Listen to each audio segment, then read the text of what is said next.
प्रथमे तो समस्त ओडिशावासी समस्त नवरंगपुरवासी को मो नवरंगपुर मंडई महोत्सव 2025 अवसर रे शुभेच्छा जणाइबी अभिनंदन जणाइबी।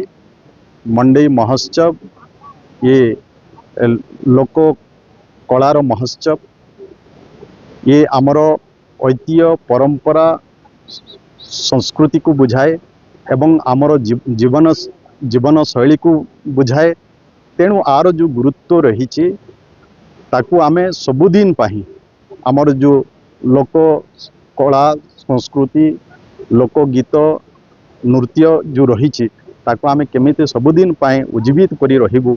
आज नवरंगपुर कला संस्कृति सारा विश्व विदित भी हो पारी आकु लोकंक भितरे आदृत सृष्टि करिछि। आमर जेमती ढेमसा हैला साइलोडी हैला एवं चहित पर्व गीत भी ये अंचल रे जो हुए एवं ता सहित भी विभिन्न जमती गंड परजा हो कंध हो भत्रा हो एमानकर विभिन्न प्रकार जो कला संस्कृति रही तांकर जो समन्वय हो पारुछि एवं भाईचारा सृष्टि होउछि।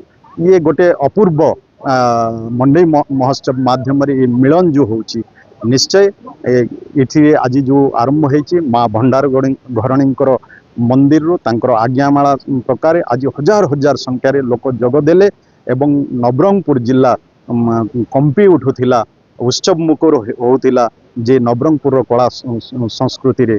तो निश्चय ये आम समस्त स्मरणीय रहिबो।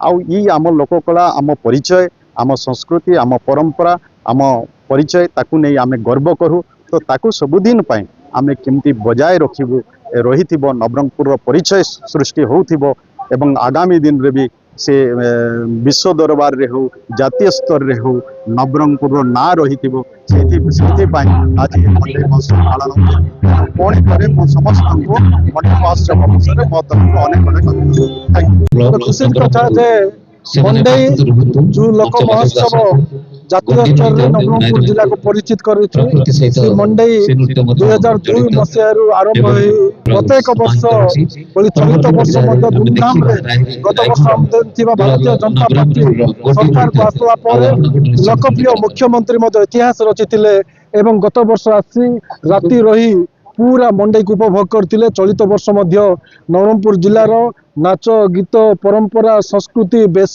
पोशाक सबु जिनस को लेकिन माँ भंडार घणी मंदिर आरंभ होठी मंडई स्टेज पर्यंत आसते। आमर सौभाग्य आम नवरंगपुर गौरव आमर मान्यवर मंत्री शिक्षा मंत्री श्री नित्यानंद गौड़ महोदय उद्घाटन उत्सव आसिकी जोर सोर रे आज जाक जमक रैली होता हॉलीवुड बॉलीवुड विभिन्न कलाकार आसचंती 5 दिन से माने परिवेशन करेंगे तार सह विभिन्न राज्यर मध्य कलाकार आसचंती।